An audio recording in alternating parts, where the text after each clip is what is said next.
Bonjour et bienvenue sur Livre et moi, qui a aujourd'hui le plaisir de vous faire rencontrer un auteur que nous avons déjà retrouvé deux fois sur notre chaîne pour notre plus grand bonheur et peut-être le vôtre si vous avez écouté la critique. Il s'agit de Jean-Baptiste Andréa qui vient d'obtenir le prix Goncourt pour son très beau livre, Veillez sur elle. Je m'aperçois que dans mon enthousiasme, je n'ai pas souhaité la bienvenue à ceux qui nous rejoignent pour la première fois. Bien sûr, ils sont bienvenus et si ils aiment la rencontre, qu'ils n'hésitent pas à s'abonner. Ils participeront à la pérennité de la chaîne. Mais allons tout de suite à la rencontre du dernier roman de Jean-Baptiste Andréa.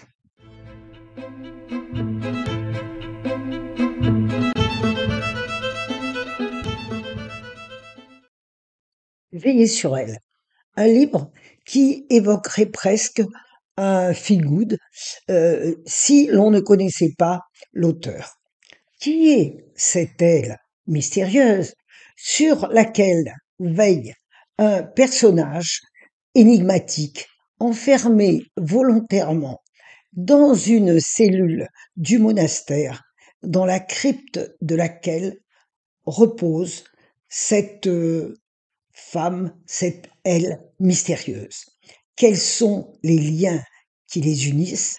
C'est ce que nous allons retrouver en parcourant le siècle qui relate leur relation et cette aventure et leur aventure extraordinaire.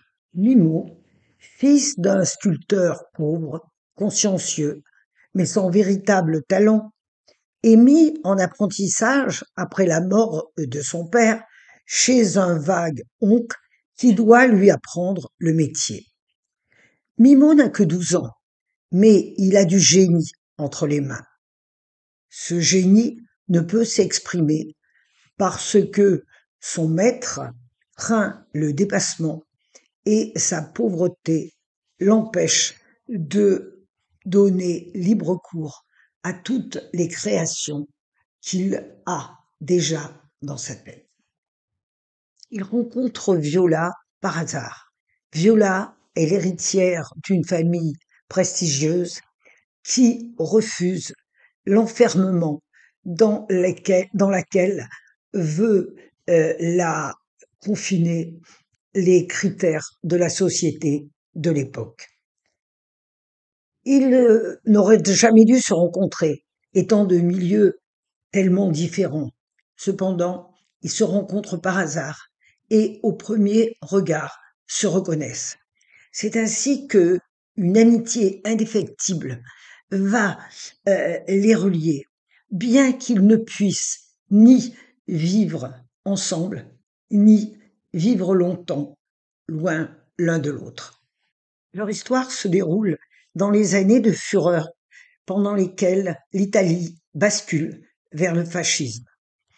Bien sûr, Mimo prendra sa revanche et accédera au rang social qui lui permettrait de fréquenter la famille de Viola. Mais à quoi bon accéder à un rang social dans une société de laquelle Viola est absente?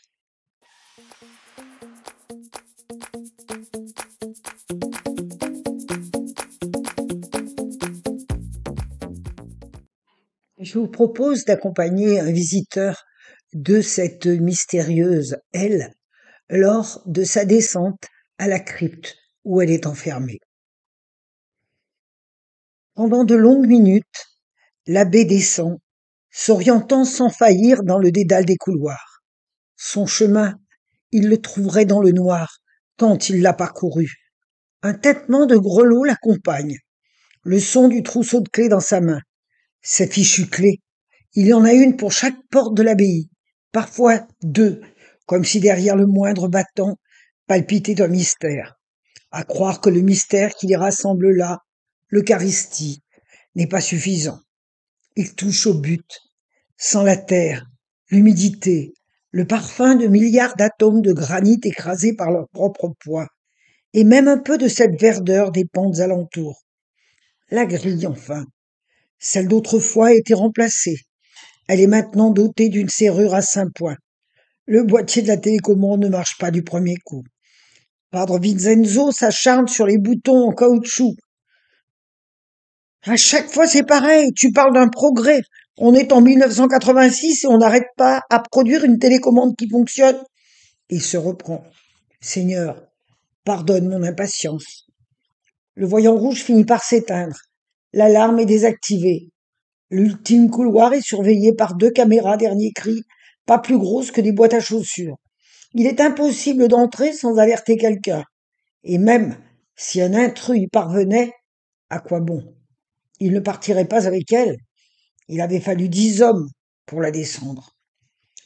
Padre Vincenzo frémit. Ce n'est pas le vol qu'il faut craindre. Il n'oublie pas que ce cinglé de Lachotos, il en veut de nouveau. Cinglé n'est pas charitable. Déséquilibré, disons. Ils avaient frôlé le drame. Mais il ne veut pas penser à Lazzo en cet instant, au visage sinistre et au regard illuminé du Hongrois. Le drame avait été évité. On l'enferme pour la protéger. L'ironie n'échappe pas à l'abbé. Elle est là, ne vous inquiétez pas, elle se porte à merveille, à ceci près que personne n'a le droit de la voir. Personne, à part lui, le padre. Les moines qui en font la demande, les rares cardinaux qui l'ont enfermé là il y a 40 ans et sont encore vivants, probablement quelques bureaucrates aussi, une trentaine de personnes au monde tout au plus. Et bien sûr, son créateur qui dispose de sa propre clé. Il venait à son gré s'occuper d'elle et la laver régulièrement. Car oui, il faut la laver.